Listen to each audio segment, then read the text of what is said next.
The night the Duke of Ashworth said it, there were 14 people at the table. Clara Bowden counted them before the soup was served. She had always counted things: chairs, candles, faces, words. It was a habit her father had given her along with his ledgers, his debts, and his very particular way of watching a room without appearing to watch it at all. She was sitting near the middle of the table, which was neither an insult nor an honor. She had been placed between a viscount's elderly mother who was slightly deaf and a young baronet who had already had too much wine. Neither of them spoke to her. That was fine. Clara was not there to be spoken to. She was there because the Duchess had invited her, for reasons Clara had not yet fully understood, and because her father had raised her to accept certain invitations even when they felt like traps. The Duke of Ashworth sat at the head of the table. He was exactly what everyone said he was: tall, composed, and utterly certain that the room existed for his benefit. Clara had observed men like him before. They moved through the world as though the floor had been laid specifically for their footsteps. She had not expected him to notice her at all. That was her first mistake. She had said something, a quiet observation about the grain prices in the north, directed at no one in particular, because the conversation had briefly touched on the harvest, and she happened to know something accurate about it. It was not a bold statement. It was barely a statement at all. The Duke turned his head slowly, the way a man turns when something small and unexpected has caught his attention, and he looked at her for exactly 3 seconds. Then he turned to the rest of the table and said, with the ease of a man who had never once doubted his own voice, "Pay her no mind, she's quite forgettable." Someone laughed, then someone else. Then the table moved on the way tables do, and the conversation drifted back to hunting and London and who had been seen where with whom. Clara reached for her wine glass. Her hand was perfectly steady. She took a slow sip and set the glass down and looked at the candles in the center of the table and began, very quietly, to count the faces around her. 14. She counted them twice to be sure. Then she folded their names into the back of her mind, one by one, the way she folded columns of numbers into a ledger, neat, precise, and permanent. She did not look at the Duke again that evening. She didn't need to. Clara Bowden was 26 years old, unmarried, and in possession of something that made her considerably more dangerous than she appeared. She did not look dangerous. That had always been useful. She was the daughter of Robert Bowden, who had spent 30 years as a private financial agent to some of the wealthiest families in England. Not a solicitor, not a banker, but something quieter than both. A man who kept records that other men preferred not to keep themselves. A man who knew where the money had gone and, more importantly, where it had come from. Robert Bowden had been discreet to the point of invisibility, and he had raised his daughter to be exactly the same. He had died 4 months ago, and he had left her everything. Not a fortune. Robert Bowden had not been a wealthy man. What he had left Clara was something considerably more complicated than money: 3 locked boxes of ledgers, a small house in Kensington that was hers outright, and a letter that said in his careful handwriting, "These are not yours to use, Clara, but they are yours to keep. There is a difference. I trust you to know it." She had read that letter many times since his funeral. She was still deciding what she thought of it. The Duchess of Ashworth had sent her invitation 2 weeks after the burial, which Clara had found curious. The Duchess was not a close acquaintance. She had been her father's acquaintance, a woman who occasionally required the kind of quiet financial guidance that Robert Bowden had specialized in, the sort of guidance that never appeared in writing and was never discussed in company. Clara had met her perhaps 4 times. She had not expected to hear from her again. The invitation had been warm, almost affectionate. A small dinner, intimate. "I do hope you'll come, Miss Bowden. Your father was so dear to us." Clara had accepted, because her father had taught her that the invitations that felt like traps were usually the ones worth accepting. You learned more inside the trap than you ever did standing outside it. The Ashworth dining room was everything she had expected. High ceilings, too many candles, silver that caught the light in a way designed to make guests feel slightly inferior to the cutlery. The other guests were exactly the sort of people who filled rooms like this one. A lord and his sharp-eyed wife, a retired general who laughed too loudly, a young baronet with new money and old nerves, a widow of some rank whose name Clara recognized from her father's papers, and several others whose faces she categorized quickly and filed away. She was given a seat in the middle of the table. She observed the room, ate what was placed in front of her, and spoke only when spoken to, which was not often. The Viscount's mother on her left was hard of hearing and preferred to discuss her late husband's roses. The baronet on her right was working steadily through his third glass of claret and had stopped pretending to be interested in anyone else's conversation. Neither of them required much of her. The Duke sat at the head of the table and commanded it the way men like him always did without appearing to try. He was perhaps 35, with dark eyes and the kind of stillness that came not from calm but from absolute confidence that nothing in the room could surprise him. He spoke selectively and listened even more selectively, and when he did direct his attention at someone, they visibly straightened under it, as though they had been briefly illuminated. He did not direct his attention at Clara, not once in the first 2 hours. She had not minded, she was listening to everything else. It was during the third course that the conversation shifted to the northern counties, something about tenants and harvests, and the difficulty of managing estates at a distance. The general made a broad, confident claim about grain prices that was not quite accurate.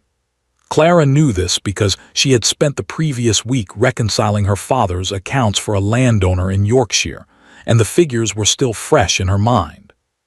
She did not plan to speak, she simply did. It was a single sentence, offered quietly to the general, a gentle correction with the number she was certain of, nothing more. The table did not stop, the Duke's head turned. And then he said it. Pay her no mind, she's quite forgettable. The laughter was not unkind, exactly. It was the laughter of people who recognize a social signal and respond to it without thinking, the way a group of birds will all lift from a branch at once when one of them moves. It lasted perhaps 4 seconds. Then the conversation moved on. Clara reached for her wine. She took one slow sip and set the glass down precisely where it had been before. The general did not correct his figures. No one mentioned the grain prices again. Clara finished her dinner. She listened to the rest of the evening with the same quiet attention she had brought to the beginning of it. She learned that the widow on the far end of the table had a son currently seeking a commission that required a letter of support from someone with influence. She learned that the sharp-eyed wife of the lord was not nearly as interested in her husband's conversation as she was in the Duke's solicitor, who sat 2 seats to her left. She learned that the Duchess of Ashworth watched her son with an expression that was not quite pride and not quite worry, something balanced carefully between the two. And she learned, though she had not needed to learn it, that she was the only person at that table who had already read the Duke of Ashworth's private financial records. Her father had kept them for 11 years. She had inherited them 4 months ago along with everything else. When the evening ended and the carriages were called, the Duchess pressed Clara's hand warmly at the door and said she hoped they might see each other again soon. Clara thanked her and meant none of it and stepped out into the cold London air. In the carriage home, she did not think about the Duke's words. She had already filed them away with the names and the faces and the figures she never forgot. She thought instead about her father's letter. These are not yours to use, Clara, but they are yours to keep. There is a difference, I trust you to know it. She looked out at the dark street and watched the lamplight pass. She was still deciding. Chapter 2, The Ledger. Clara did not open the boxes the night she came home from the Ashworth dinner. She made herself a cup of tea, sat by the fire in the small sitting room that still smelled faintly of her father's pipe tobacco, and let the evening settle around her like dust after a carriage has passed. She was not agitated. She had trained herself out of agitation years ago, the same way she had trained herself out of crying in front of people, and out of letting her face do things her mind had not approved first. She drank her tea and went to bed. She opened the boxes in the morning. There were 3 of them, identical in size, dark wood with brass fittings, each one locked with a small key that she kept on a ring with her house key and her father's pocket watch.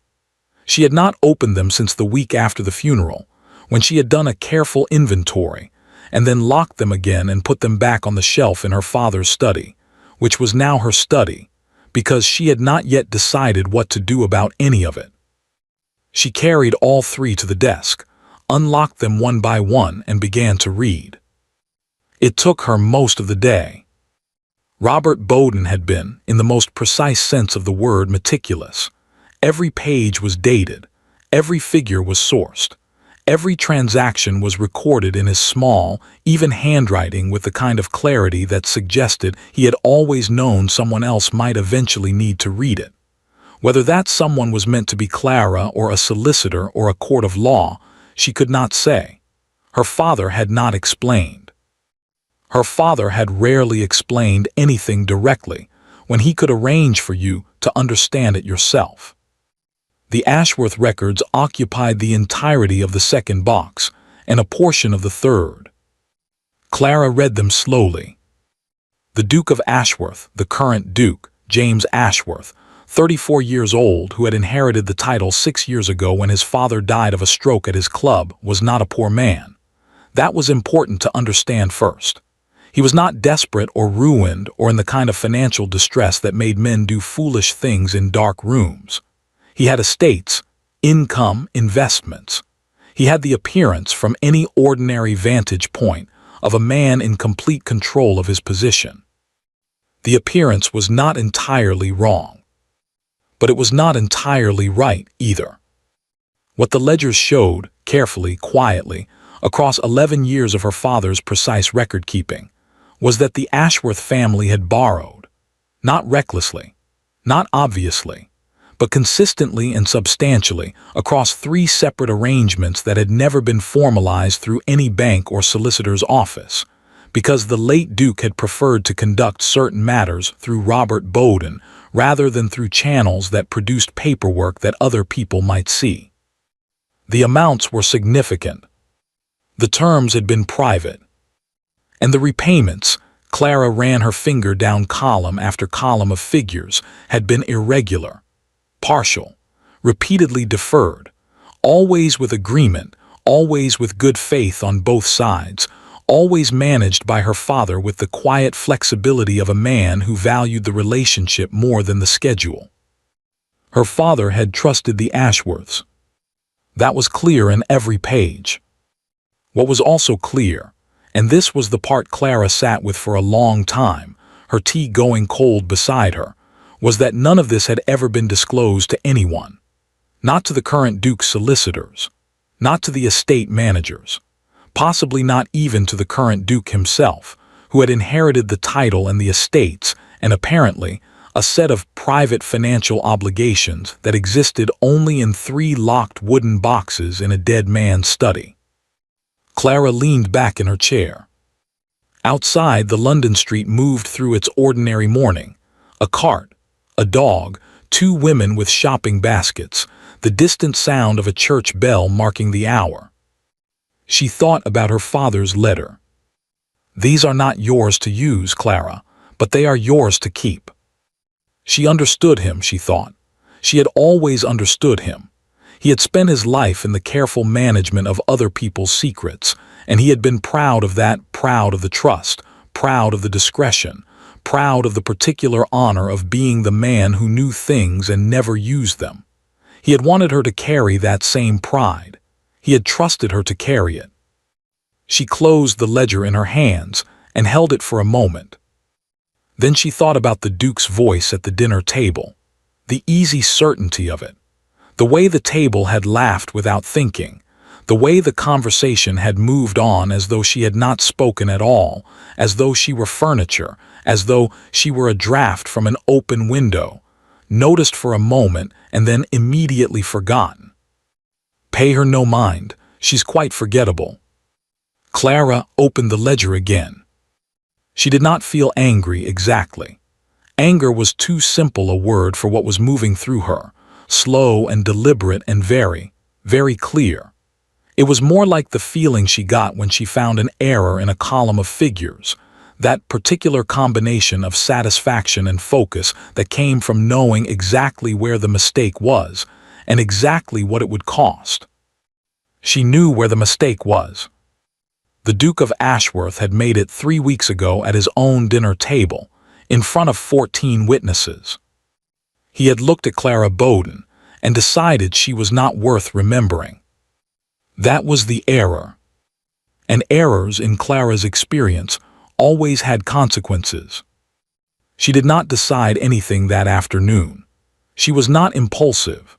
She made herself another cup of tea, and she put the ledgers back in their boxes, and she locked each one carefully and put them back on the shelf, and she cooked herself a simple supper and read for an hour before bed. But that night, before she blew out the candle, she took the small notebook from her bedside table, the one she had always used for figures she wanted to keep close, and she wrote down 14 names. She wrote them in the same small, even hand her father had taught her. Then she closed the notebook, put it under her pillow, and slept better than she had in months. He arrived at Clara's door on a Tuesday morning, 11 days after the Ashworth dinner, carrying a leather case and an expression that had been carefully arranged to suggest both authority and goodwill.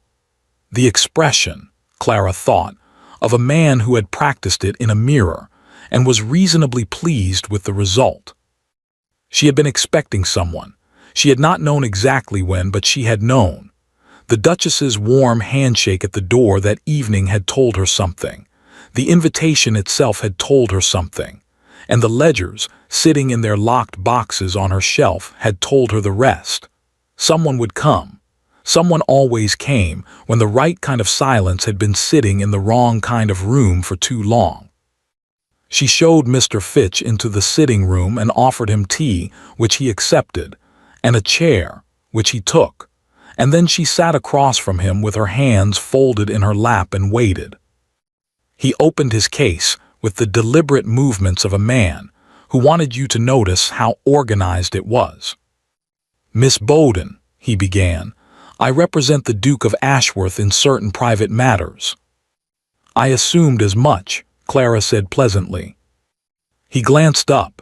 He had expected, she thought, either more nerves or more hostility.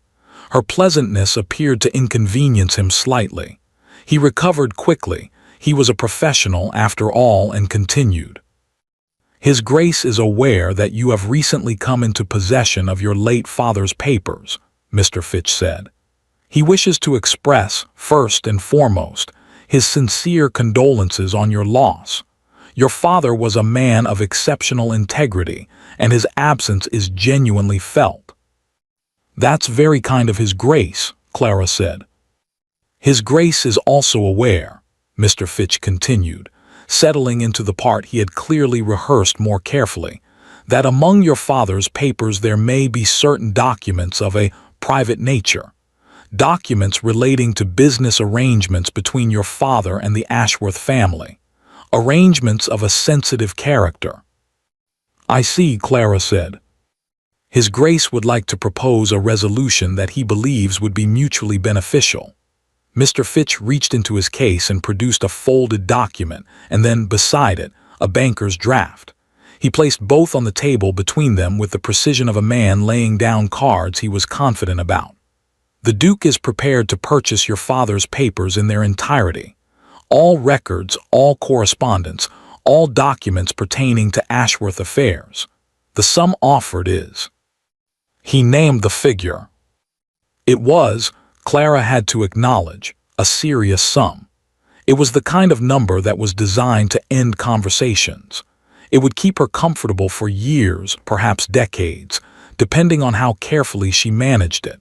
It was generous in the way that things are generous when the person offering them is also slightly frightened and is hoping you won't notice the fear underneath the generosity.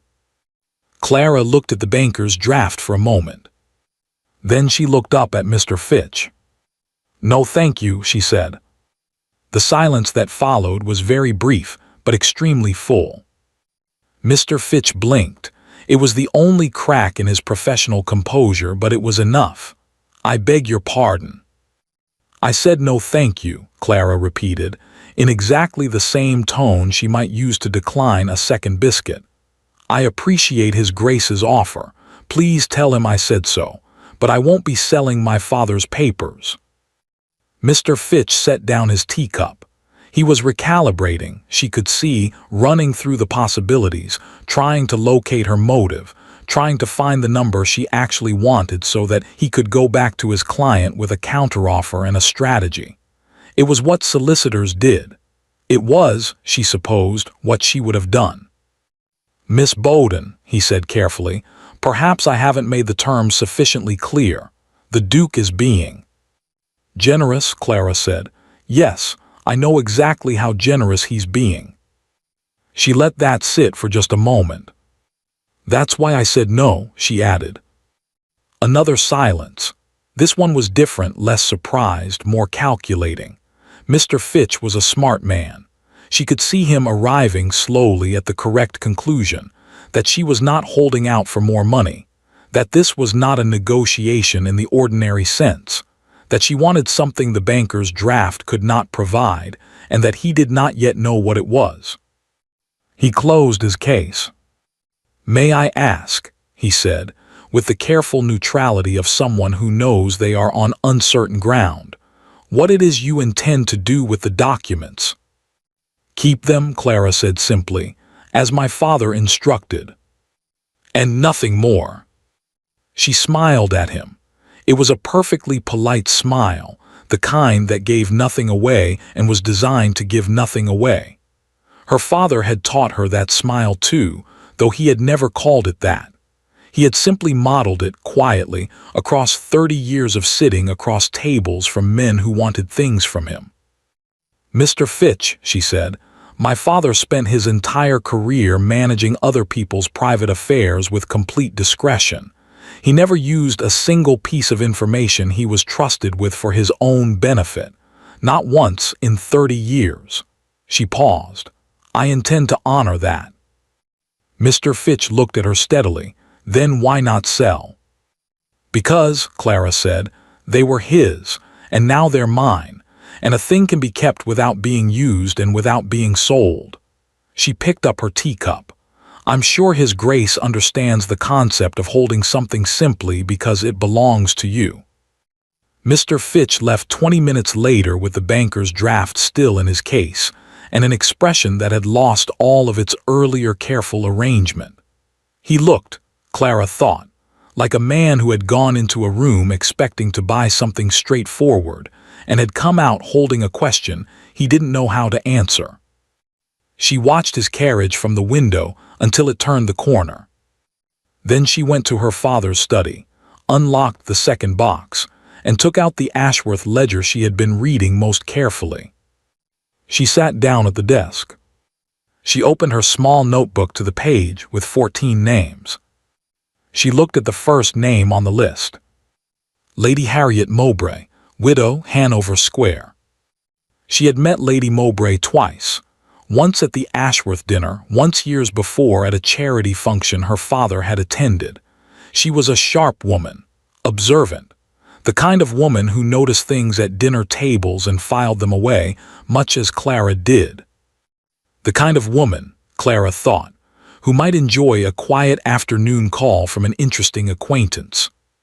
She picked up her pen. She began to write a letter. Clara did not rush. That was the first thing to understand about what she did over the following 6 weeks. It was not a campaign.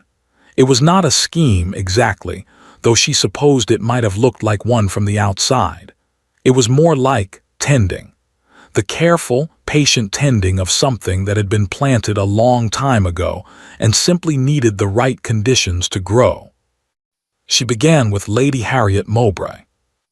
The call lasted 2 hours. Clara brought a small box of candied ginger from a shop in Piccadilly that she happened to know Lady Mowbray was fond of. Her father had noted it once, in passing, the way he noted everything in passing. They sat in Lady Mowbray's pale yellow drawing room and talked about the autumn, and the difficulty of finding a reliable housekeeper, and the recent concert at the Hanover Square Rooms, and a dozen other things that meant very little and established, quietly and efficiently, that Clara Bowden was pleasant company and worth a second visit. She did not mention the Duke. She did not mention the dinner. She simply existed in that drawing room as a person worth remembering. That was all. For now, that was enough. She called on the others one by one across the following weeks, always with some small and appropriate reason, a mutual acquaintance, a book she thought they might enjoy, a note of condolence on some minor difficulty she had heard about through the ordinary channels of London society. She was never pushy and never sudden. She arrived, she was pleasant, she said something that made them think, and she left before she had overstayed. She called on the sharp-eyed wife of Lord Alderton, whose name was Frances, and who turned out to be considerably more interesting than her husband. They discovered a shared opinion about a recent parliamentary debate and talked for 3/4 of an hour about things women were not, strictly speaking, supposed to have opinions on. Frances Alderton looked at her at the end of the visit with an expression that suggested she had not expected to enjoy herself and was pleasantly irritated to find that she had. She called on old General Pembroke's wife, Margaret, a small brisk woman who collected botanical illustrations and had a laugh like a closing door. Margaret Pembroke had been at the far end of the dinner table and had almost certainly not heard the Duke's comment, but she had seen Clara's face in the moment after it, and she had the look of a woman who noticed faces. They talked about the General's health, which was declining, and about the difficulty of managing a large household with a reduced staff, and about a watercolor exhibition in Mayfair that they agreed they would both like to see. Before Clara left, Margaret Pembroke took her hand and said, "You must come again, Miss Bowden. I find I don't meet enough women who actually say what they think." "I'm not sure I said very much at all," Clara said. "No," Margaret agreed, "but what you didn't say was very interesting." Clara smiled all the way home in the carriage. The young baronet, Sir Edmund Hale, 23, too much money and not enough experience, was harder. He was not unkind, exactly, but he was the sort of young man who found women over 25 faintly puzzling, as though they had arrived at an age he hadn't quite planned for. Clara had tea with his mother instead, a capable woman named Ruth who managed her son's affairs with the focused energy of someone doing two people's work, and who recognized in Clara, almost immediately, a kindred spirit. Ruth Hale became, within a fortnight, one of Clara's most reliable sources of society gossip, not because Clara asked for it, but because Ruth Hale liked to talk and had very few people who listened as well as Clara did. It was Ruth who first mentioned, over a third cup of tea on a rainy Wednesday, that people had been talking about the Ashworth dinner. "Talking how?" Clara asked, in the tone of mild interest she had perfected over years of being her father's daughter. "Well," Ruth set down her cup, "several people have mentioned a young woman who said something rather clever about grain prices and was, not well received by the Duke." She looked at Clara carefully. "I believe that may have been you." "It may have been," Clara said. Ruth was quiet for a moment. Then she said with great precision, "He can be rather unkind, the Duke, when he doesn't think it matters." "Yes," Clara said, "I noticed that." Another silence, companionable this time. "I've also noticed," Ruth continued, almost to herself, that you have called on nearly everyone who was at that dinner over the past few weeks. She picked up her teacup again. I haven't mentioned it to anyone. I appreciate that, Clara said. I'm not sure you're doing anything wrong, Ruth said. I'm not sure you're doing anything at all, technically speaking. She looked at Clara with something that was not quite admiration but was very close to it. But you are doing something. Clara did not deny it. My father always said, she offered instead, that the most powerful thing a person can do is simply make sure they are remembered correctly. Ruth Hale considered this for a long moment. Your father, she said finally, sounds like he was a very wise man. He was, Clara said. He was also very patient. She meant it as a simple tribute, but she heard, even as she said it, the other meaning underneath, the meaning that was also true. Patience, that was what this was. That was what all of it was. She had not gone to a single event with the intention of saying anything damaging about the Duke of Ashworth. She had not repeated his words at the dinner table, or implied that he had behaved badly or suggested to anyone that they ought to think less of him. She had simply appeared consistently in the rooms where his name was occasionally spoken, and she had been unfailingly, unmistakably herself. And London society, which ran on observation the way a clock ran on springs, had begun to notice. She was aware of it in small ways at first, an extra warmth in a greeting, an invitation that arrived when she had not expected one, a note from Francis Alderton suggesting they attend the Mayfair exhibition together, which they did, and which resulted in their names appearing together in the social column of a newspaper, which Clara read without expression and filed away with everything else. And then, on a Thursday evening in early November, at a small musical gathering in Belgravia to which Clara had been invited by Lady Mowbray, she walked into a room and felt it change. It was subtle. It was the kind of thing you would not notice unless you were watching, as Clara always watched. A slight shift in posture, a turning of heads, the particular quality of attention that meant a room had registered your arrival and was deciding what to do about it. She was wearing the same dark green dress she had worn twice before, because she only had 3 evening dresses, and this was the one that fit her best, and she had stopped apologizing for that years ago.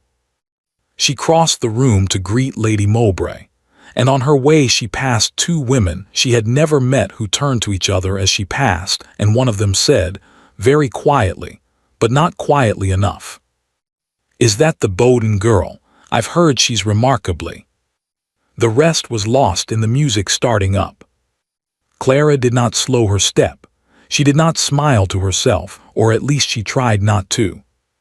She reached Lady Mowbray, who took her hands warmly and said, "Clara, my dear, come and meet Lord and Lady Cheswick. I've been telling them all about you." And across the room, standing near the window with a glass of wine he had barely touched, a tall man with dark eyes registered her arrival with an expression no one in the room was meant to see. Clara did not look at him. She knew he was there. She turned to Lord and Lady Cheswick and gave them her full attention and her best smile, and said something that made Lady Cheswick laugh and Lord Cheswick lean forward with interest, and she did not look at the window again for the rest of the evening. But she knew. She knew that the Duke of Ashworth had been watching her for 40 minutes, and that he had not looked away once. She counted. She always counted. The Duke of Ashworth did not like feeling uncertain. It was not something he had much practice with. James Ashworth had been raised in the particular way that men of his position were raised, with the unspoken but absolute conviction that the world was arranged in a logical order, that he occupied a specific and unassailable place within that order, and that most of the difficulties a man might encounter in life could be resolved through the correct application of authority, money, or patience. He was not arrogant in the loud, theatrical way of some men he knew. He did not need to be. His certainty was quieter than that, bone-deep, structural, the kind of certainty that doesn't announce itself because it has never had reason to doubt itself. He had been certain on the night of his mother's dinner that the woman sitting near the middle of the table was exactly what she appeared to be, the daughter of a moderately useful financial agent, invited out of some sentimental impulse of his mother's, pleasant enough in an unremarkable way, and of no particular consequence to anyone at the table including herself. He had said what he said without cruelty and without particular intention. It had simply been true, or so he had believed. She was forgettable. He had forgotten her before the dessert course arrived. Or so he had believed. He was no longer certain what he believed. It had started with Fitch's visit, which had not gone the way Fitch visits usually went. Gerald Fitch was a competent man, careful, experienced, and very rarely surprised. He had returned from Kensington with the banker's draft untouched and an expression that James had never seen on his face before, which was the expression of a man who had encountered something he couldn't categorize. He had relayed the conversation with professional precision, including Miss Bowden's exact words, and when he finished he sat back and said, "She's not after money, Your Grace," in the tone of a man reporting a geological anomaly. "Then what is she after?" James had asked. Fitch had looked at him with the careful neutrality of a man who has an opinion and is deciding whether his employer wants to hear it. "I'm not entirely sure," he said finally, "but I don't believe she intends to use the documents. She was very clear about that." "People who don't intend to use something don't usually refuse to sell it," James said. "No," Fitch agreed, "they don't." James had dismissed him and sat alone for a while with that thought. He had made inquiries after that, discreet ones, the kind he was practiced at making. He had learned that Clara Bowden was 26, unmarried, living alone in her late father's house in Kensington, possessed of a modest income from her father's estate and no other obvious means. She had no powerful connections, no title, no particular social standing. She moved in society at the outer edges, present at certain events, known to certain people, but not central to anything. She was not, by any measurable standard, a woman who should concern him. And yet, Ruth Hale had mentioned her at a dinner in October, which James had not attended but whose conversation had been reported to him afterward through the ordinary channels of a man who liked to know what was being said in rooms he wasn't in. Ruth Hale was not a gossip in the malicious sense, but she talked, and what she had said about Clara Bowden was that she was, the word Ruth had apparently used was *formidable*, which James had found interesting because it was not the word you used about someone you had only just met unless they had given you genuine reason for it. Then there was the Belgravia gathering. He had gone because Lady Mowbray had specifically requested his attendance, and Lady Mowbray was not someone whose specific requests he ignored without consequence. He had not expected Clara Bowden to be there. When she walked in he had experienced something he didn't immediately have a name for, a kind of sharpening of attention, sudden and involuntary, like a man who hears his name spoken in a room where he thought no one knew him. She had not looked at him. That was the thing he kept returning to in the days that followed. She had not looked at him once. She had moved through that room with a composure that was not performance. He knew the difference. He had watched enough people perform composure to recognize the real thing, and she had given her attention entirely to the people she spoke with, and the people she spoke with had visibly brightened under it, the way plants turn toward a light source without quite knowing they're doing it. He had watched her for the better part of an hour. She had not once glanced toward the window. He found this, against all reason, slightly maddening. They met properly, or rather, they occupied the same small space of a room in a way that made conversation unavoidable, at a reception at the Alderton House on the 15th of November. James arrived late, which he did deliberately, and which no one commented on, because no one commented on the deliberate habits of a duke. The rooms were already full when he arrived, warm with candlelight, and the specific low roar of 200 people all being charming at each other simultaneously. He moved through the crowd with the ease of long practice, speaking to the people he needed to speak to, extracting himself from the people he didn't, accepting a glass of wine he didn't particularly want because it gave his hand something to do. He found her, or rather she found him, in the smaller of the two reception rooms, near a bookcase that no one was paying attention to because there was a more interesting conversation happening near the fireplace. She was standing slightly apart from the main cluster of people, reading the spines of the books with what appeared to be genuine interest, and she did not look up when he approached. He stopped beside her. A moment passed. "Miss Bowden," he said. "Your Grace," she said, without looking up from the books. Another moment. He was not accustomed to people not looking at him when he spoke to them. It was a small thing, but it registered.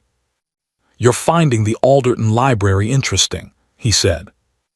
"I'm finding this particular shelf interesting," she said.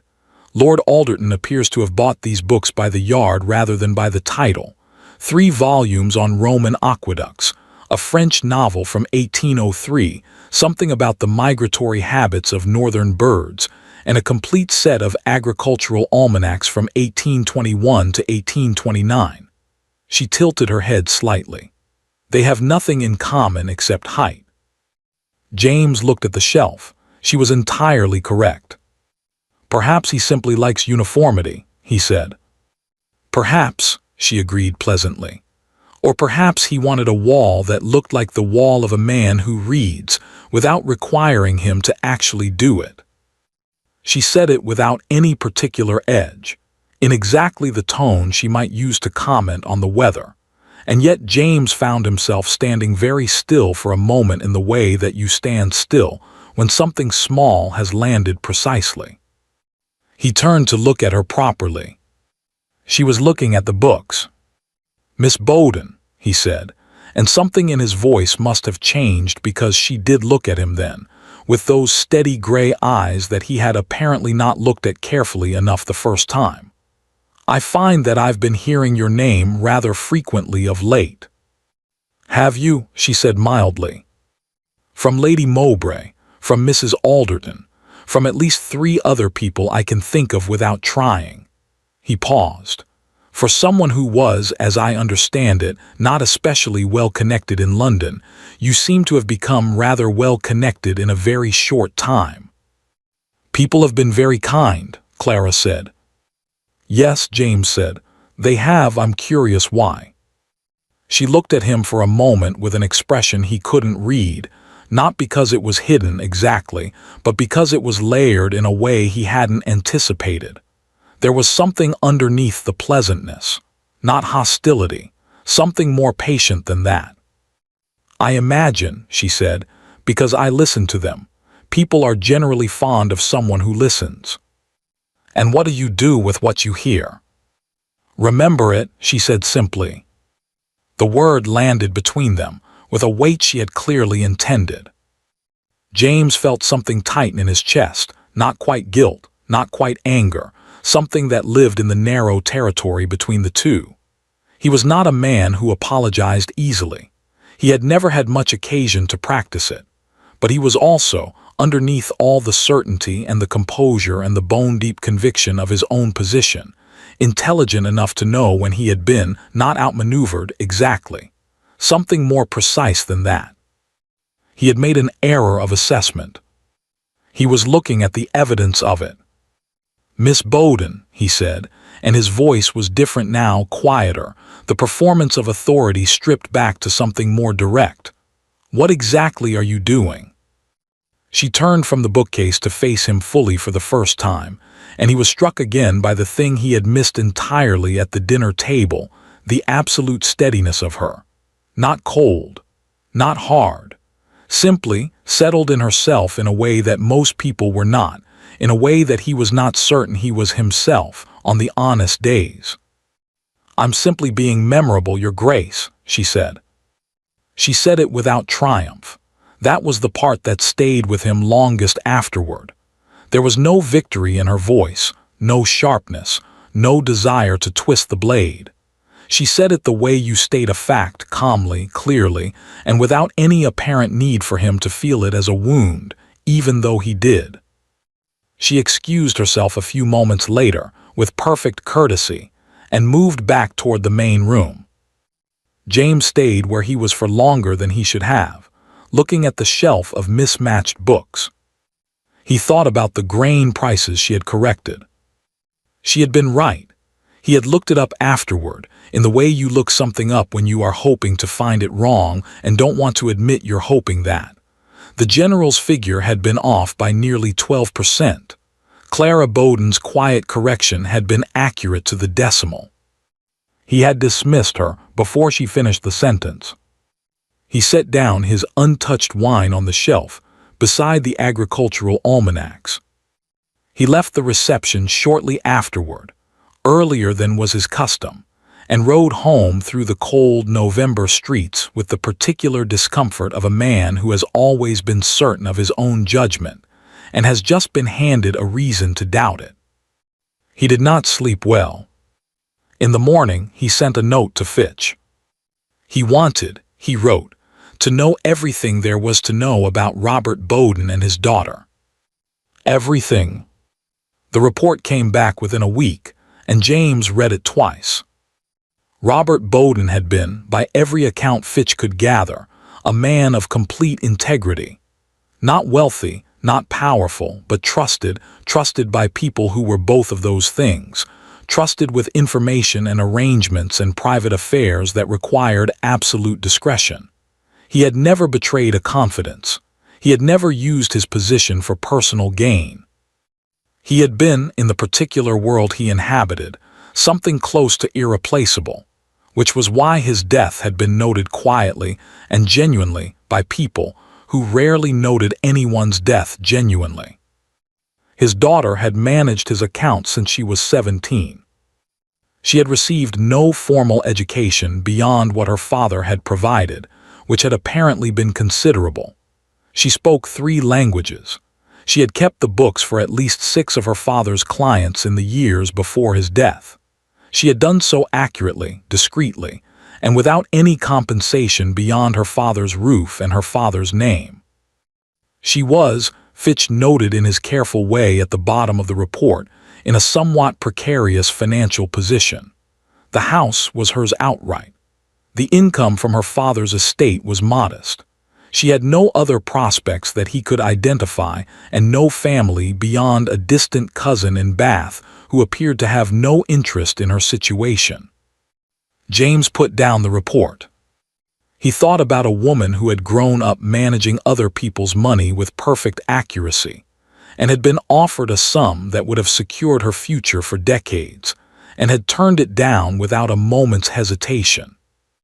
He thought about 14 names in a small notebook. He thought about the way she had stood in the Alderton house and said, "I'm simply being memorable," without a single note of satisfaction in her voice. He sat at his desk for a long time. Then he did something he had not done in a very long time. He picked up his pen and he began to write a letter himself, not to Fitch, not to his estate manager, not to anyone who worked for him. He wrote it to Clara Bowden. He asked if she would receive him.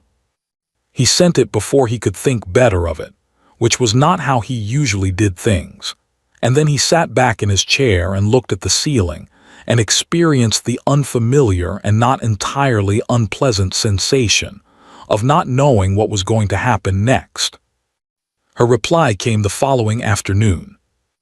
It was 4 lines. The handwriting was very clear. "Dear Your Grace **, I will receive you on Thursday at 3 o'clock.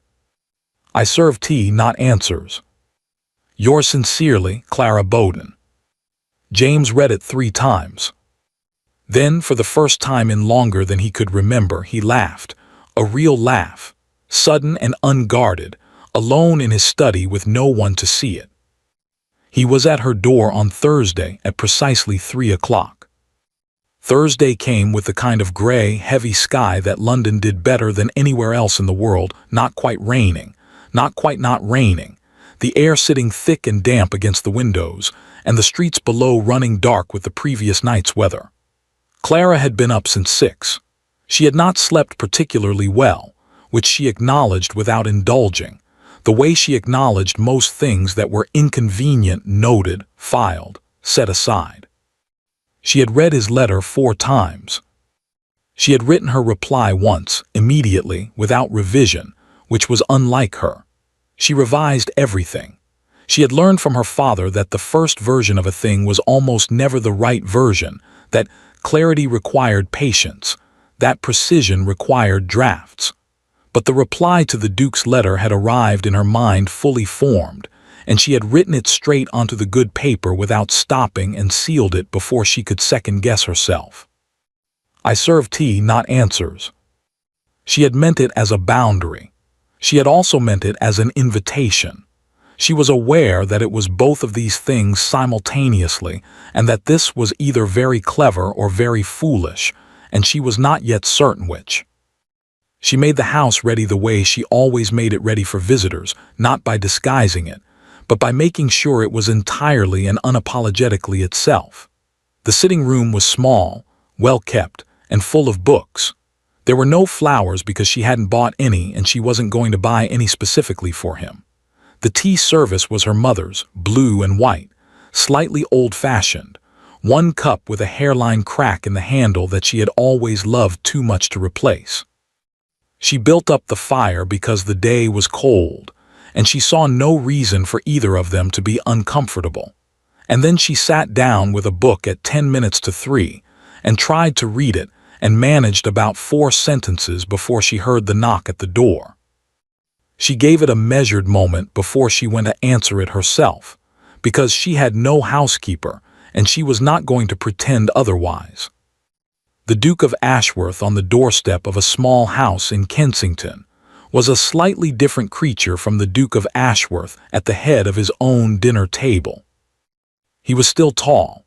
He was still composed in that particular structural way of his, the way that wasn't performance but architecture, built into him at some foundational level that Clara suspected even he couldn't fully access. But there was something different about him in this context, something she registered the moment she opened the door and found him standing there without a carriage waiting, and without Fitch, and without any of the apparatus of his position. He had come alone. He was wearing a coat that was good but not ostentatious, and he was holding his hat in his hands, which she noticed because it was a small thing that meant something. A man who takes his hat off before he's been invited to come in is a man who has thought about what kind of visit this is going to be. "Miss Bowden," he said. "Your Grace," she said, "please come in." She led him to the sitting room, and he entered it without comment, which she appreciated. Men of his position sometimes couldn't resist commenting on smaller rooms, not always unkindly, but in a way that reminded you of the difference between your world and theirs, sometimes deliberately, sometimes simply because they had no awareness that they were doing it. James Ashworth looked at her sitting room the way a person looks at a room they are genuinely trying to understand, and he sat in the chair she indicated and accepted the tea she poured, without the faint condescension that she had half expected. They were quiet for a moment. The fire settled. Outside, the gray sky pressed against the window. "You said you wouldn't provide answers," he said. "I said I served tea," she agreed. "I didn't say I wouldn't talk." "There's a distinction." "There's always a distinction," Clara said, "between being asked something and choosing to answer it." He looked at her steadily. "Then I won't ask," he said. "I'll tell you something instead." She waited. "I read my father's correspondence last week," James said. "All of it, the private correspondence, the records he kept separately from the estate books. It took me 3 days. He set down his teacup with the careful precision of someone who is choosing their movements deliberately. I found your father's name in it more times than I could count, going back 20 years. He paused. The arrangements they had, the financial arrangements, I was not aware of them. I want to be clear about that. When Fitch came to you, it was because I had been told they existed, not because I understood the full extent of them. Who told you? Clara asked. My mother, he said. Clara absorbed this without expression, though it confirmed something she had suspected since the night of the dinner, since the warmth of the Duchess's handshake at the door, since the particular quality of the invitation itself. She told you after the dinner, Clara said. It was not a question. Yes. Not before. No. Something moved across his face, not quite discomfort, but close to it. I believe she intended the dinner as an opportunity for me to meet you, under circumstances that she thought might be favorable. He said the last word with a very slight dryness that suggested he was aware of the irony of it. Favorable, Clara repeated in the same tone. Yes, he met her eyes. She was not pleased with how the evening went. I imagine not, Clara said. Another silence. The fire crackled. She refilled his cup without being asked because it was empty, and because it gave her a moment to look at her own hands and make sure they were steady, which they were. Miss Bowden, he said, and his voice had shifted into the register she had heard once before at the Alderton house, the one with the performance stripped out of it, the one that was simply a man talking. I owe you an apology. Yes, she said, you do. He seemed slightly surprised that she didn't deflect it, that she didn't say, oh, think nothing of it, or it was a small thing, or any of the dozen phrases women used to make men comfortable with the things they had done to them. She watched him register her directness and recalibrate, and she watched him decide that he respected it even though it made things harder. What I said at the dinner table was unkind, he said. It was also, I have come to understand, incorrect, which is perhaps the part that troubles me more if I'm being honest. Why? Clara asked. Because unkindness can be a failure of manners, he said. Incorrectness is a failure of judgment. I prefer to believe my judgment is reliable. And now you're not sure it is. No, he said, I'm not sure it is. She looked at him for a long moment. He did not look away, which she noted. Most people looked away when she looked at them for too long. It made them uncomfortable, that kind of steady attention. He returned it without apparent difficulty, and she wondered, not for the first time, what it would be like to be a person who had grown up so entirely certain of their place in the world that even discomfort couldn't make them flinch. She thought about what she had planned. She had planned it carefully over the past week since she had known he was coming. She had thought about what she wanted from this conversation and what she did not want, and what she was willing to say and what she was not. She had made a list, in the small notebook, in the same careful handwriting she used for everything else. She was not impulsive. She did not do things without thinking them through. And yet she sat now in her sitting room across from a man who had just apologized to her with more genuine directness than she had expected, and she found that the list felt slightly different than it had when she wrote it. Not wrong, just different. She put down her own teacup. Your Grace, she said, I want to tell you something about my father. He listened. That was what she noticed first. He actually listened, with the quality of attention that she recognized because it was the same quality she brought to listening herself, the kind that wasn't waiting for its turn to speak, but was genuinely receiving what was being said.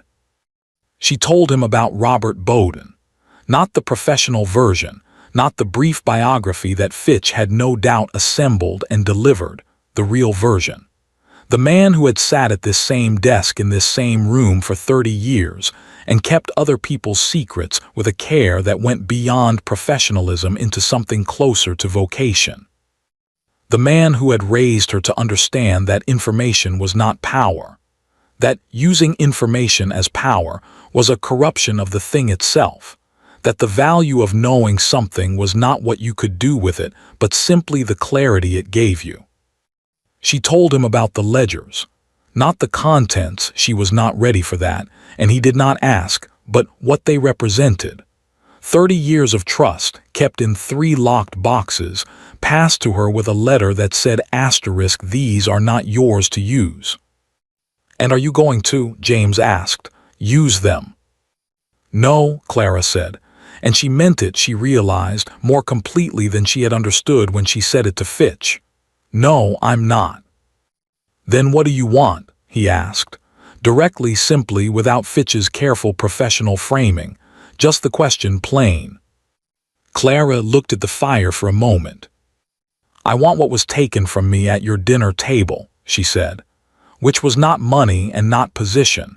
It was something considerably simpler than either of those things. He was quiet, waiting. "I want to be seen," she said, correctly, by the people who were in that room. She looked back at him, not pitied, not managed, seen. She had not planned what happened next. She had planned, in fact, something considerably more structured. Something that she had thought through across several evenings with her notebook and her careful handwriting and her father's voice in her head telling her to think before she moved. She had planned to let the conversation develop naturally, to say what she had said, to allow the Duke to respond, and then to tell him quietly and clearly what she wanted, which was an acknowledgement, public and genuine, in front of the people who had been at that table, that he had been wrong. That was the plan. What disrupted the plan was the letter that arrived at her door at 20 minutes past 3, carried by a boy from the Duchess of Ashworth's household, addressed to Clara in handwriting she did not recognize, and containing 6 lines that changed the shape of the afternoon entirely. She read it once. Then she set it on the table between them. James read it without touching it, leaning forward slightly, and she watched his face as he read, watched the stillness that was his default expression give way to something harder and less controlled, something she thought might be the closest he came to anger. The letter was from the Duchess. It was not a warm letter. It said, in language that was polite on the surface and something considerably colder underneath, that Miss Bowden had been given a fair and generous offer which she had declined without good reason, that her subsequent behavior in London society, her calls, her appearances, her cultivated friendships, suggested a campaign of a most unbecoming nature, and that the Duchess considered it her duty to inform Miss Bowden that certain people in society had begun to form opinions about her conduct that she might find uncomfortable. It said that a woman in Miss Bowden's position, without family, without title, without means, would be wise to consider the fragility of the social goodwill she had recently accumulated, and the speed with which such goodwill could be reversed by the right word from the right person. It said, in its final line, in the particular language of a woman who had spent 50 years delivering threats wrapped in silk, "I do hope you will reconsider your position, Miss Bowden, before positions become considerably more difficult to hold." Clara had read it without expression the first time. She watched James read it now and found that she did not need to say anything. She simply watched his face. He sat back. He was quiet for a long moment. When he spoke, his voice was very level, in the particular way that voices go level when what is underneath them is not level at all. "I did not know she sent this," he said. "I know," Clara said. "I could tell. I want to be clear." "You don't need to be," she said. "I believe you." He looked at her. "Why?" "Because a man who had authorized this letter," Clara said carefully, "would not have come here today and apologized without being asked to." Another silence. James looked at the letter on the table between them as though it were something he would like to remove from the room. "What are you going to do?" he asked. Clara picked up the letter, folded it once along its original crease, and set it aside. "Nothing different than I was already going to do," she said. Which is? She looked at him with those steady gray eyes that he had not looked at carefully enough the first time, and would not, he thought, make the mistake of underestimating again. Your Grace, she said, there were 14 people at your dinner table. I have spent the past 6 weeks making sure that every single one of them knows my name, knows my face, and has a reason to think well of me. She paused. I don't need your mother's goodwill. I never did. What I need is what I told you I needed, a public acknowledgement in front of those 14 people that what was said at that table was wrong. And the ledgers, he asked. Are mine, she said, and they will remain mine, and I will keep them exactly as my father kept them, which is to say, locked, private, and unused. She held his gaze. I am not your mother, your Grace. I don't deliver threats wrapped in courtesy letters. If I wanted to use those ledgers against you, I would have done it already, and you would have known exactly what I was doing and why. James was quiet for a very long time. Outside the window, the London afternoon had gone darker, the gray sky pressing lower, and the first real rain of the evening had begun to tap against the glass in a quiet, insistent rhythm. The 14 people, he said finally. How would you propose to arrange that? Your mother hosts a Christmas dinner every year, Clara said. She has done so for 30 years. She invites the same families, the same faces. She paused. Most of them were at the table in October. James looked at her with an expression she was only beginning to learn how to read, complex, layered, moving through several things at once. You want me to arrange an invitation, he said. I want you to attend, Clara said, and I want you to say in front of the people who were there what you told me today. She let that sit for a moment. The rest your mother can arrange however she likes. My mother, James said slowly, will not be pleased. No, Clara agreed, she won't.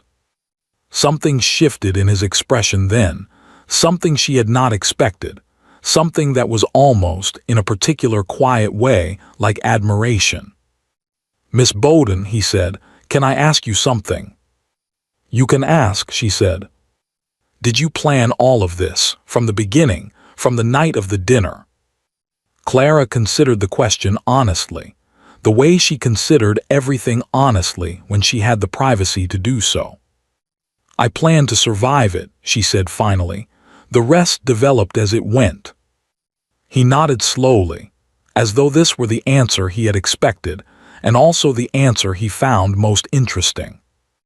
He left at 4:30, when the rain had properly arrived, and his coat was going to be inadequate for it, and she stood at the window and watched him walk to the corner where she assumed a carriage was waiting, and she watched the rain darken his coat before he reached it, and she thought about the expression on his face when he read his mother's letter. She thought about the way he had said, I did not know she sent this, simply, directly, with no performance attached to it. She picked up her notebook from the desk. She looked at the list of 14 names. Beside the first name, Lady Harriet Mowbray, she had written, in very small letters, a number. The number of days since the dinner. 53 days. She closed the notebook. She thought about what came next. She thought about a woman who had spent her whole life being invisible in rooms full of people who had decided, before she opened her mouth, that she had nothing worth saying. She thought about her father's letter. These are not yours to use, Clara, but they are yours to keep. There is a difference, I trust you to know it.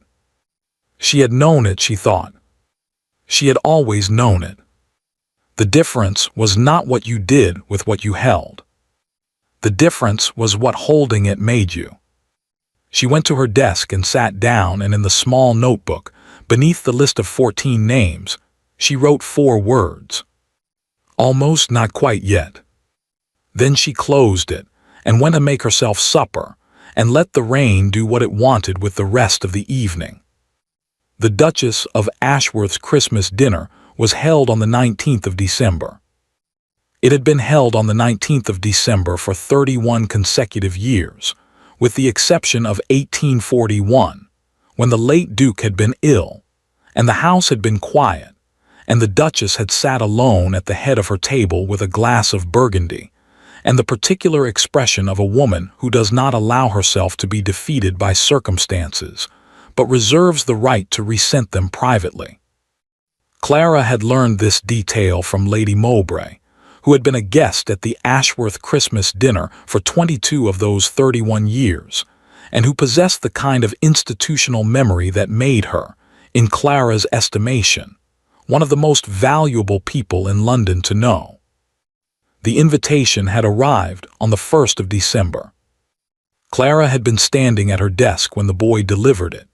She had been in the middle of reconciling a column of figures for a small private client she had recently taken on, a widow in Marylebone who needed her late husband's accounts put in order and had been referred to Clara by Ruth Hale, which was the first piece of professional work Clara had received in her own name, and which she had accepted with a steadiness that did not entirely reflect what she felt about it.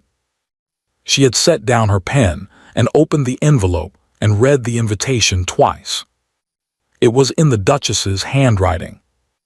It was warm, gracious, almost affectionate.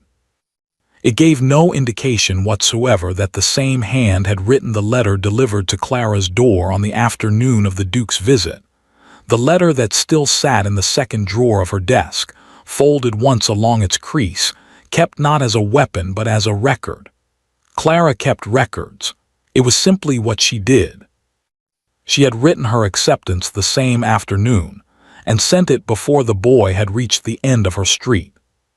She spent the intervening weeks with a quietness that some people might have mistaken for calm, and that was, in fact, something more deliberate than calm. She continued her work for the widow in Marylebone. She took tea with Francis Alderton twice and with Ruth Hale once, and with Lady Mowbray on a rainy Thursday afternoon when the weather made everything feel closer and more honest than usual. She did not call on anyone new. She did not extend her reach. She had extended it as far as she needed to, and now she simply maintained. She saw James Ashworth once in that period, at a concert in Mayfair that they had both been invited to separately and arrived at separately, and which neither of them had known the other would attend. He had found her in the interval, threading through the crowd with a purposefulness that suggested he had been looking, and he had stood beside her near a window with a glass of wine in his hand and said, without preamble. She agreed. "I know," Clara said. "I received the invitation." She was not, he paused, considered. It required some conversation. "I imagine it did," Clara said. He looked at her sideways. "You don't seem surprised." "I'm not surprised," Clara said. "I'm relieved there's a difference." He was quiet for a moment. The music from the hall drifted through the open door, something slow and precise and very old. "Miss Bowden," he said, "can I ask you something?"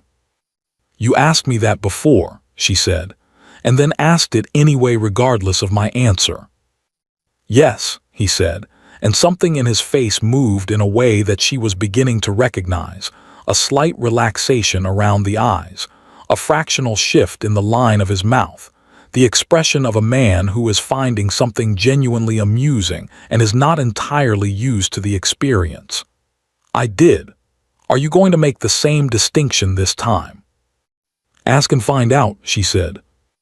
"Are you frightened," he said, "of the dinner, of what you've asked me to do?"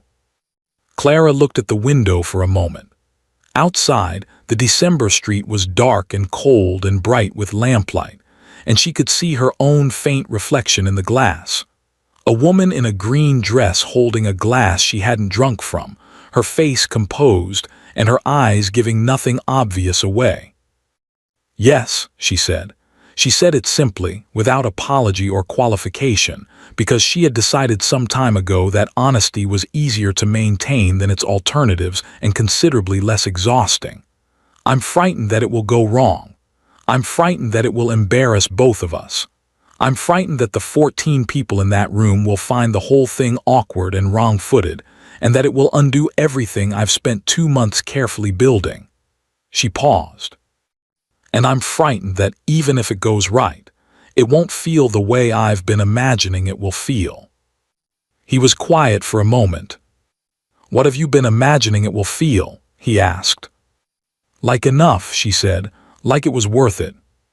He looked at her for a long moment with an expression she couldn't entirely read, something serious and attentive, and slightly unguarded in a way she was not sure he was aware of. "It will be," he said, and he said it not in the confident, automatic tone of a man reassuring a woman because that is what men do, but in the slower, more deliberate tone of a man who has thought about it and arrived at a conclusion he is willing to stand behind. Clara looked at him. "How do you know?" she said. "Because," James said, "I've been thinking about what I'm going to say every day since I left your house." He turned the wine glass in his hand. A man who has thought that carefully about an apology generally manages to mean it. The interval ended. They went back to their separate seats. But Clara sat through the second half of the concert with the music washing over her and something settled and warm sitting in her chest that she didn't entirely have a name for yet. And she decided not to name it, not tonight, and simply let it be there. The 19th of December arrived with frost. Clara was up at 5, which was not unusual, and dressed by 7, which gave her 8 hours to do nothing useful, and she knew it, and she worked anyway, figures, correspondence, the marrowbone accounts, and drank too much tea, and at 2 o'clock in the afternoon put down her pen and went to her bedroom and stood in front of the small mirror above the washstand and looked at herself for a long moment. She had 3 evening dresses. She had worn the dark green one to the Belgravia gathering and to the concert and to the Alderton reception. She had worn the dark blue one to 2 other events that mattered less. The third was one she had not worn since her father's last good year, when he had taken her to a dinner in the city, and she had sat beside a shipping magnate and talked about Baltic trade routes and drunk champagne for the first time and come home flushed and bright-eyed and more alive than she usually permitted herself to feel in public. It was ivory, simple, cut well, which mattered more than decoration. Her mother's pearls, which were real and which she wore rarely because they felt like saving something precious for ordinary days, and she had always believed that ordinary days deserved better than that. But tonight she put them on because tonight was not ordinary. She looked at herself in the mirror for one more moment. Then she went downstairs and waited for the carriage she had arranged, a small extravagance she had allowed herself, because she was not going to arrive at the Ashworth house in a hackney cab, not tonight. And while she waited, she sat very still in the sitting room with her hands in her lap and let herself feel, just briefly and privately, everything she usually kept filed and organized and out of the way. The fear, the grief that was still there underneath everything, quiet and persistent, her father's absence sitting in every room of the house like a piece of furniture you kept forgetting to see until you suddenly saw it. The strange compound feeling of being about to step into a room where someone had once looked at her and decided she wasn't worth remembering, and knowing that this time, she was walking in as someone completely different, not because she had changed, because they had finally been given the information required to see her correctly. She thought about her father.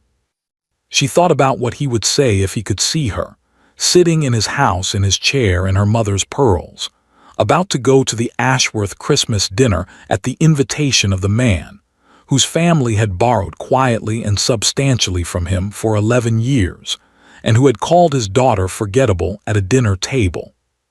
She thought he would probably say something measured and careful about choosing one's moments, and the importance of restraint, and the long view. And then she thought he would probably also, somewhere underneath all of that, be quietly and completely pleased. The carriage arrived at 7:30. The Ashworth house was lit from within like something out of a painting. Every window blazed. The entrance hall, when the door opened and she was shown in, smelled of pine and candle wax, and something warm and spiced that drifted from somewhere deeper in the house. The staff were impeccable. The flowers were extraordinary, great arrangements of winter greenery and white roses that cost more than Clara's quarterly household accounts, and she noted this without resentment, simply as information. She was the 7th guest to arrive, which she had also calculated in advance. Not first, which would have made her seem eager, not last, which would have made her seem hesitant. 7th was correct. Lady Mowbray arrived 2 minutes after her and immediately took her arm, which Clara had not expected, and which moved her more than she would have predicted. The simple warmth of that gesture, this woman who owed her nothing and had chosen to like her anyway, taking her arm at the entrance of a room that was designed to make certain people feel small. Clara did not feel small. She was surprised to discover this. She had been prepared for the feeling and had arranged her defenses against it, and the defenses turned out to be unnecessary because the feeling simply wasn't there. She walked into the Ashworth drawing room on Lady Mowbray's arm, and the room received her. That was the only word for it, received her, the way a room receives someone it has been expecting. Faces turned. Names were spoken. She was greeted by Frances Alderton with a warmth that was genuine, and by Ruth Hale with a squeeze of the hand that said everything without saying anything, and by General Pembroke's wife, Margaret, with the brisk affection of a woman who has decided she likes you and sees no reason to be subtle about it. She greeted them all and moved through the room and did not look for him. She felt him, though. She had become, over the past 2 months, somewhat attuned to the particular quality of attention that James Ashworth brought to a room, the way his presence registered in the air around it, the way people oriented themselves slightly differently when he was present, the way the room's social geometry shifted to accommodate him without anyone quite deciding to let it. She had spent a long time learning to be immune to it, and had discovered that immunity was not quite the right goal, that you could be aware of a thing and simply not be governed by it, which was different and considerably more useful. He was standing near the fireplace with Lord Alderton and another man she didn't recognize, and he was not looking at her, and she moved to the other side of the room and began a conversation with Sir Edmund Hale, who had improved somewhat since October. He was still 23 and still uncertain of women over 25, but he had apparently had several conversations with his mother about Clara Bowden, and had arrived tonight prepared to find her interesting, which was, she supposed, a beginning. The Duchess received her last. Clara had been waiting for it, the moment when the Duchess would make her way across the room to where Clara was standing, because the Duchess would not let it happen any other way, would not allow Clara the position of approaching her, would manage the geography of it to maintain the appearance of control. Clara understood this and let it happen and stood exactly where she was and waited. The Duchess of Ashworth was 61 years old, silver-haired, dressed in deep burgundy that suited her, and possessed of the particular command that comes not from beauty or wealth alone, but from 50 years of practice at being the most important woman in every room she entered. She was formidable, in the complete and accurate sense of the word. Clara had known this from the beginning. She had never underestimated her. "Miss Bowden," the Duchess said, taking both of Clara's hands in hers with the warmth of a woman greeting a dear friend. Her smile was perfect. Her eyes were something else entirely. "Your Grace," Clara said, "thank you so much for your invitation. Your home is beautiful." "It's always such a pleasure to have new faces at Christmas," the Duchess said. "I do hope you'll find the evening enjoyable." "I'm sure I will," Clara said. They looked at each other for exactly 1 moment longer than the conversation required. Then the Duchess moved on, and Clara returned to Sir Edmund Hale and her glass of wine, and the evening continued around them both like a river, moving around 2 stones that are very aware of each other. Dinner was announced at 9. Clara found her place card and stood behind her chair and looked at the table. She was near the middle. Not the middle exactly, one seat to the right of it. She looked at her place card, Miss C. Bowden asterisk, written in the household's careful copperplate, and then she looked at the chair to her left, which was empty, and then she looked at the place card in front of that chair. His Grace, the Duke of Ashworth. She set down her wine glass very carefully. She had not known. He had not told her, and she had not asked, because she had been trying, genuinely trying, not to arrange this, not to choreograph it, to let what was going to happen simply happen on its own terms. She had told him what she wanted. She had left the rest to him. He had put himself next to her, at his own table. She did not look at him when he took his seat. She looked at the candles in the center of the table and counted them the way she counted everything, quietly, precisely, and because it was something to do with her hands that wasn't gripping the edge of the table. 9 candles. She counted them twice. The first course arrived. The conversation began its familiar elaborate machinery, voices and laughter, and the particular music of silver on china and wine being poured, and Clara was part of it, talking to the woman on her right about the winter concerts and to James, briefly and carefully, about nothing of consequence, and the meal moved through its courses the way meals did, and all the while she was aware of the particular quality of the evening, the thing underneath the surface of it, sitting in the room with them like a held breath. It happened between the 3rd and 4th courses.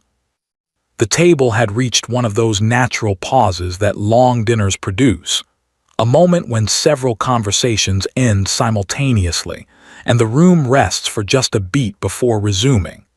These moments were usually filled immediately by whoever was most comfortable with silence, which in this room was generally the Duchess. James filled it first. He set down his wine glass, and he did not clear his throat or signal the table or ask for attention in any formal way. He simply spoke, in the voice that carried without effort, the voice that rooms organized themselves around. "I want to say something," he said. The table turned. It always turned for him. That was the particular alchemy of his position. Rooms listened before they knew what they were listening to. Clara looked at the candles. "Some of you were at a dinner I hosted in October," James said. "Miss Bowden was among the guests." A brief pause. "During that evening she made an observation, an accurate one as it turned out, and I responded to it in a way that was both unkind and incorrect." He did not look at her while he said this. He looked at the table, at the faces around it, at the people he was speaking to, because he understood, Clara thought, that this was not a private apology. It had never been a private apology. It had always been about the witnesses. "I said something dismissive. Several of you heard it. I want you to hear this as well." Now he looked at her. "Miss Bowden, I was wrong. What I said was wrong, and I should have said so much sooner than this." The table was completely quiet. Clara looked at him. She had prepared for this moment across weeks of careful thought, and she had imagined it in many versions, and in none of the versions had she imagined that it would feel quite like this, not triumphant, not relieved, not even particularly vindicated in the way she had expected vindication to feel. It felt like something simpler than all of that. It felt like a window being opened in a room that has been closed for too long. Just air. Just the ordinary, essential thing that had been missing. She had promised herself she would not cry, and she did not cry. "Thank you," she said, quietly, directly to him alone. That was honestly said. Another silence, and then Lady Mowbray, who had been at this table many times across many years and who had a gift for the right word at the right moment, said simply, "Here, here," in a tone that was warm and final, and closed the moment exactly as it should be closed. The 4th course arrived. The conversation resumed. Clara picked up her fork and looked at her plate and felt, moving through her slowly and completely, the thing she had been afraid might not come. The feeling she had described to James at the concert, the feeling she had barely dared name even to herself. Like enough. Like it was worth it. It was both of those things. It was, if she was being fully honest with herself, and she was always, in private, fully honest with herself, considerably more than both of those things. But she held that knowledge quietly and let the dinner continue around her, and talked to the woman on her right about the winter concerts and to James, at intervals, about things that mattered more than they appeared to. And she drank her wine and she ate her food, and she let the evening be exactly what it was. 14 people were at that table. She did not count them this time. She already knew. The guests began leaving at 11. Clara collected her coat and her gloves and said her goodbyes with the warmth and composure that had become, over the past 2 months, genuinely her own, not performance, not strategy, simply who she was when she was allowed to be it without someone deciding in advance that she wasn't worth the attention. The Duchess said goodnight to her with a smile that was, if Clara was not mistaken, very slightly different from the one she had deployed at the beginning of the evening. Not warm exactly. Not yet. But revised. The smile of a woman who has encountered something she had not fully anticipated and is too intelligent to pretend otherwise. Clara appreciated that more than she would have appreciated false warmth. James found her in the entrance hall. He was not wearing his host's expression, the composed, public face that he wore through the evening with such practiced ease. He looked, she thought, like a man who has done something difficult and is standing on the other side of it, slightly lighter than he was before. "Miss Bowden," he said. "Your Grace," she said. They stood for a moment in the entrance hall of his house, with the sound of departing guests around them, and the candles burning lower, and the smell of pine and winter, and the particular feeling of an evening that has done what it was supposed to do, and is now gently and correctly ending. "Was it enough?" he asked, quietly, just for her. Clara looked at him. "Yes," she said, and then, because she was always honest when it mattered, more than enough. He nodded slowly. Then he said, with a carefulness that told her he had been considering how to say it, "I find that I would very much like to call on you, not in any official capacity, not through Fitch," a pause, "simply call on you." Clara was quiet for a moment. Outside, she could hear her carriage being brought round. The cold air came in briefly as another guest departed, and the candles in the hall shifted in it, all together, like a field of wheat in a passing wind. "Then do," she said. She put on her gloves and walked out into the December night. 1 year later, the 19th of December came again with frost, as it had the year before. Clara noticed this from her desk at 7 in the morning, where she was finishing the last of the quarterly accounts for 3 private clients. The widow in Marylebone, a retired solicitor in Bloomsbury who had been referred by Ruth Hale, and a young baronet in Surrey whose father had died, leaving his estate in the kind of disorder that required someone with Clara's particular combination of patience and precision to untangle. She had built across the past year something small and real and entirely her own, not a firm, not yet, but a practice, quiet and by referral only, the kind of work that found her rather than the other way around.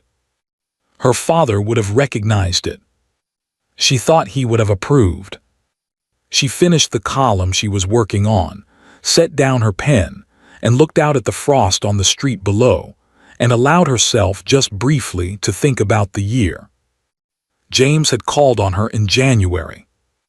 Not through Fitch, not with any official capacity attached. He had simply appeared at her door on a Tuesday afternoon with his hat in his hands, and an expression that suggested he had thought carefully about whether to come and had come anyway.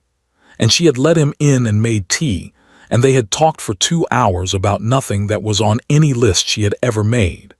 And when he left, she had sat for a long time in the chair by the fire, and looked at the ceiling, and said nothing out loud. But something inside her had shifted in the manner of a door, opening onto a room you hadn't known was there.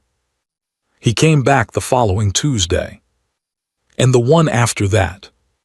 By March, it had become the kind of arrangement that neither of them had formally named, because naming it would have required a conversation that both of them were, for different reasons, moving towards slowly and carefully, the way you move towards something you want very much, and are therefore more frightened of than anything you want less. The Duchess had said nothing, which Clara understood to mean she was watching.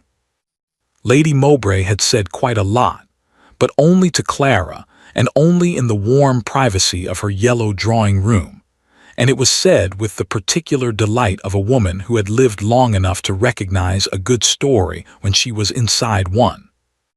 Ruth Hale had simply looked at Clara one afternoon in April with the expression of a woman who knows something and has decided to let you figure it out yourself, and said, "You look well, Miss Bowden," in a tone that contained approximately 40 separate observations. In May, James had shown her the ledgers. Not her father's, his own. The current estate accounts, the investments, the full picture of the Ashworth finances as they actually stood. He had brought them to her sitting room in a plain case and set them on her desk and said, with the directness that she had come to understand was his truest register, "I want you to see these. Not because I need you to, because I want there to be nothing between us that requires a locked box." Clara had looked at the accounts for a long time.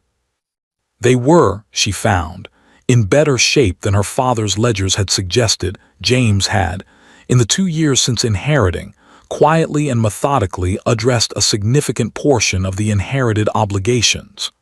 Not all of them, but enough that the picture was one of a man who understood the weight of what he had inherited and had been working, without fanfare or acknowledgement, to set it right. She had looked up from the ledgers and found him watching her with the careful attention of someone awaiting a verdict. "These are well managed," she said. "They could be better," he said. "Yes," she agreed, "they could." She looked at him. "Shall I tell you where?"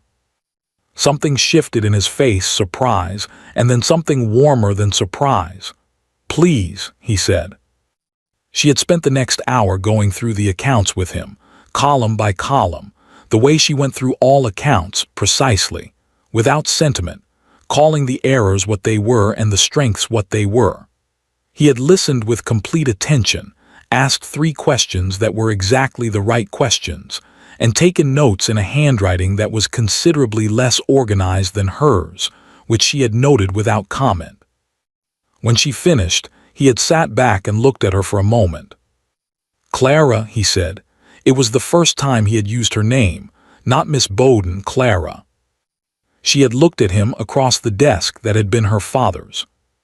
"James," she said. It was the first time she had used his. Neither of them said anything else for a moment, and then they had talked about something else entirely, and the afternoon had gone on, and the accounts had sat between them on the desk like something that had been settled. He had spoken to her formally in June. Not in the manner of a man making a business arrangement, which she had half expected and had prepared herself for with the particular resigned practicality of a woman who knows her position and has learned not to want more than position allows. He had not arrived with a solicitor or a prepared statement or a careful enumeration of practical benefits.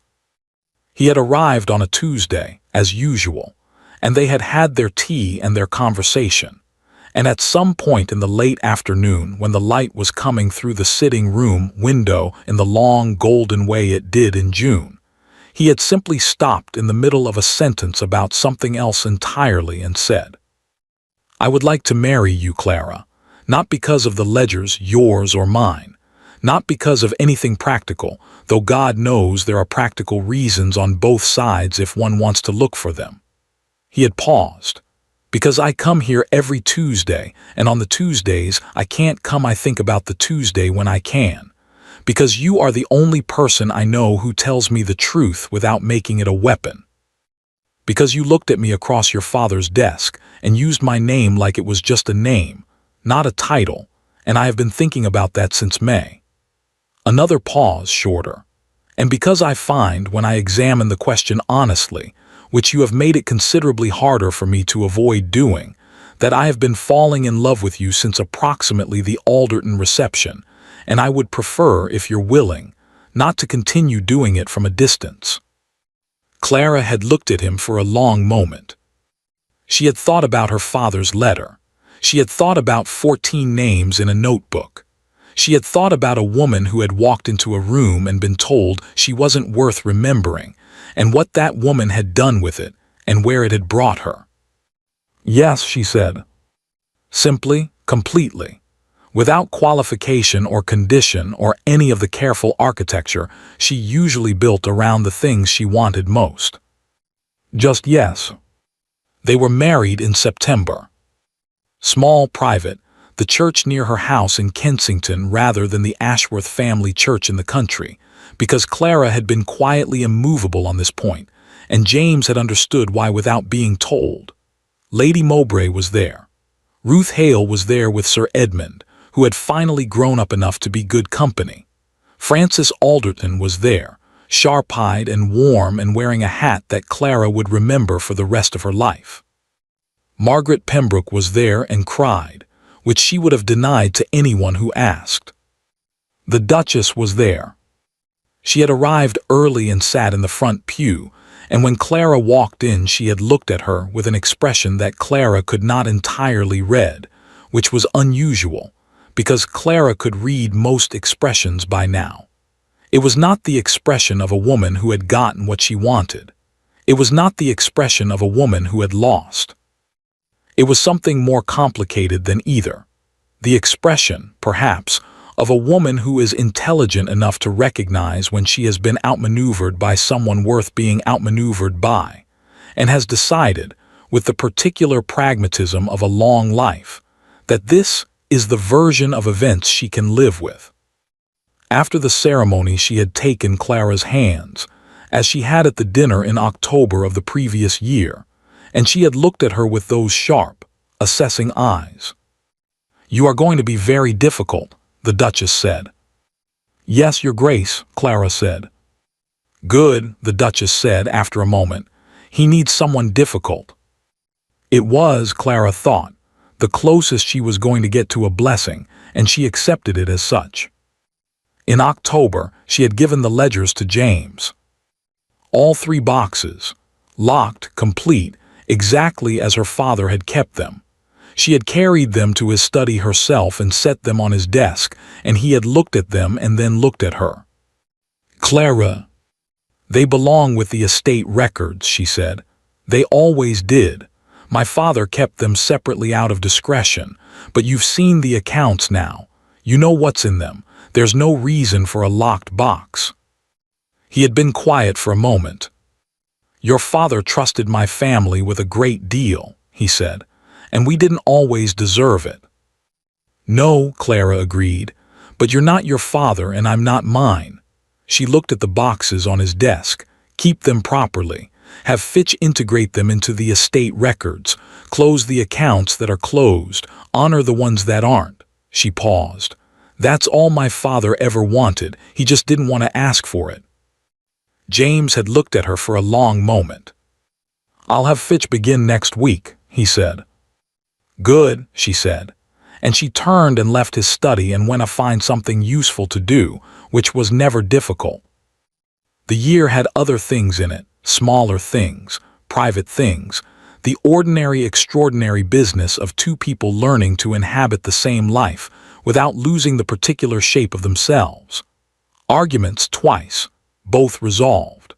A dinner at which Clara sat at the head of the table for the first time and said nothing about what it felt like, because James was watching her from the other end with an expression that told her he already knew. A morning in November when she had found her father's pocket watch, which she had carried on her key ring for over a year, had stopped, and she had stood at her desk for 10 minutes doing nothing while the grief moved through her in its patient, reliable way. And James had come in to find her and had not said anything at all, had simply stood beside her with his hand over hers until it passed. She had not asked how he had known to do that. She had understood that he simply had. On the morning of the 19th of December, she finished her accounts and locked them in her drawer, in her desk, in the study that had always been hers, and remained hers by unspoken and complete agreement. And she went downstairs to find James already at the breakfast table with his coffee, and a letter he appeared to be reading with mild displeasure. "Fitch," he said without looking up. "What has he done?" Clara asked, pouring her tea. "Nothing. He wants my opinion on something that is entirely within his own competence to decide, and he's writing to me about it instead of deciding it, because he's been Fitch for 30 years and old habits don't reform easily." He set the letter down. "I'm going to write back and tell him to decide it himself." "Tell him, Miss Bow," she stopped, smiled slightly at her own habit. "Tell him I said so as well. He responds better to me." James looked at her across the breakfast table with the expression she had come to know as his most honest one. Not the composed, authoritative face, not the slightly guarded face he wore in public, but this one, which was quieter than all the others, and which she suspected very few people had ever seen. "The Duchess's dinner is tonight," he said. "I know," Clara said. "Are you ready?" She thought about the question. She thought about a woman who had sat near the middle of a table 14 months ago and counted 14 faces and folded their names into the back of her mind and gone home and held a wine glass with a perfectly steady hand. "I've been ready since October of last year," she said. "I'm simply going this time for different reasons." He smiled. It was a real smile, the one she had first seen in his study when he read her 4-line letter, sudden and unguarded and entirely unperformed. "Better ones?" he asked. Clara picked up her tea. "Much better ones," she said. That evening at the Ashworth Christmas dinner, Clara sat at the right hand of the Duke. Not near the middle. Not between a deaf viscountess and a nervous baronet. At his right hand, where she had been placed by the household and where she would be placed, she understood, at every table they sat at for the rest of their lives. The room was full of the same faces it had held the year before: Lady Mowbray, Frances Alderton, Ruth Hale, Margaret Pembroke, the others, 14 of them, the same 14, gathered again as they gathered every year in this room on this evening. They knew her name. Every one of them. She had made certain of that, quietly and patiently and without cruelty over the course of 14 months, armed with nothing but her father's ledgers, her own memory, and the absolute refusal to be forgotten by people who had decided, before she opened her mouth, that she was not worth remembering. The candles were lit. The first course arrived. Clara picked up her wine glass and looked down the long table at the faces she knew, and the candles she could have counted in her sleep, and the room that was, tonight and from now on, as much hers as anyone's. She did not count the candles. She did not count the faces. She simply sat at the table in her place and let the evening begin. 14 people were at that dinner. Every single one of them remembered her name by the end of that year. And so did he. Especially him. Thank you for listening to the story all the way to the end. Please tell us which city you're watching from and what the story made you feel. Don't forget to subscribe so you won't miss new stories.